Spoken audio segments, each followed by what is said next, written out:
阿挺叫我请客，我说我哪里来的客人？正在这时，朱斗文有电话来说，今晚由我请客。阿挺说，不对的，应该由村人小阿哥请客。朱斗文说，好，我们两人出面，全桌客人由我带来。他这样一说，我就轻松下来。华灯初上，客来如云。当时的绅商巨富早已坐满了2桌麻将，待到筵席一开，每一个客人都叫2、3个小姐陪坐，唱戏的唱戏，唱小调的唱小调，大家吃得醉醺醺。这般客人都是豪客，平时要见他们一面都不容易，但是在这种场合，大家亲热的犹如弟兄一般。因此我才知道妓院是生意人最好的交际场合，有许多大生意都在妓院中3言2语讲成的，所以逛窑子、吃花酒算不得是嫖。好多人一切生意都到生意浪来谈，这生意浪3字即是指妓院。客人如此讲，妓女也是如此讲，口头绝不提妓院2字的。这一场请客方式很特别，菜肴并非由妓院中代办，是向4家著名菜馆点的特制菜。4只冷盆是由八仙桥湖南菜馆做的，4个热炒是四川菜馆陶乐春做的，烤鸭和蜜饯山东枣是由梁园做的，白汁排翅和秘制火腿是鸿运楼做的。4面送到依次上菜，每一道菜都是精品，吃得大家津津有味。我心里正在奇怪，怎么不见客人买票？我只邀了一位朋友，是望平街上的有名的广告大王郑耀南，他也是预备来买票的。还有一位京报主笔于大雄，是朱斗文邀来的。朱斗文说，今天吃的是便饭，由主人请客，不需要买票的。我对于大雄来参加暗暗有些诧异，因为其余的客人都是富商巨贾，这般人见到报人都有些怕的，为什么朱斗文又约他来呢？席散之后，朱斗文对本家说，今天我很高兴，席赏200元。本家听到这个数目，开心得跳起来，就拉长了嗓子高声喊说，朱大少席赏200元。一时由内室传至外面，外边也接着喊说谢谢朱大少，又接着楼底下也一起喊起来，一路喊到大门口。这种喊法是妓院中的规矩，我初次听到，心里真要笑出来。阿挺携着云兰阁到另外一个小房间中轻谈，朱斗文拉着我说，你慢一步走，我有话和你谈。于是朱斗文横在烟炕上，我也横在他的对面，一时许许多多小先生及厨妓爬在朱斗文身旁，像一群猴子缠绕一般，敲背的敲背，捶腿的捶腿，捏脚的捏脚，笑谑之声不绝于耳。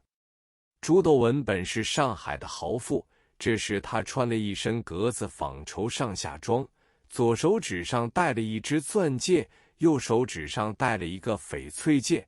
当时上海阔佬们到妓院中总是戴钻戒和翡翠戒的。他3筒鸦片一抽，口袋中一只打黄表叮叮当当地响起来，这是早年报时的名表，每到一个钟点它就会自动报时，我还是初次见到。我说，这个表让我看一看。朱斗文就把表除下，表的下面还拖着2个翡翠垂梗，这表的牌子是汉密尔顿，是当时最有名的手表。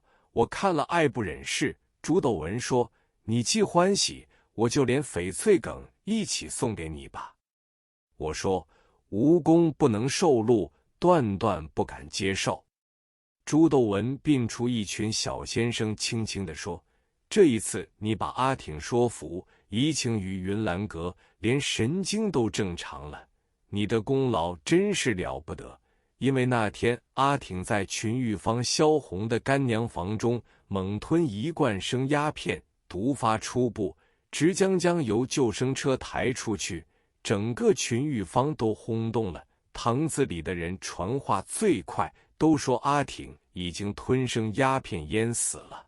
特别是萧红当选花国大总统之后，大家都嫉妒得很。阿挺的妈妈赶到妓院中嚎啕大哭，开口第一句骂萧红是扫帚星。惊爆，还算顾全我的面子，只写了一段方框小稿，叫做扫帚星花国大总统。这件事差不多上海社会有许多人都知道，有些人还认为我的地产租给人家经营妓院，这是报应。所以我今天特地约一桌人来吃饭，是含有辟谣作用。我约于大雄来，让他看看阿挺既没有死，而且神经完全正常。所以这个打黄表是我甘心情愿送你的，你还是受了吧。我坚决不肯接受。朱斗文说，那么你以后无论要做什么事，我一定全力帮忙。当时上海钻石价值最高，但是旧时钻石叫做老克丁，棱角是没有的。现在香港的都是新克丁，棱角有144个以上。如今钻石大约涨了1000多倍，而翡翠玉石大约涨了5000倍。在我写这篇文字之前2月，恰好香港举行珠宝展览会，我看到有一只翡翠的马鞍戒，定价是50万元。照我看来，还比不上当年朱斗文那个翡翠戒的浓度、光度和重量。朱斗文接着说，你还要陪阿挺一个时期，恐怕他的病还要复发。我说，这一点我不敢应允，因为我正在筹备办《康健报》，哪里有空闲再到这里来。朱斗文说，你办《康健报》要不要本钱？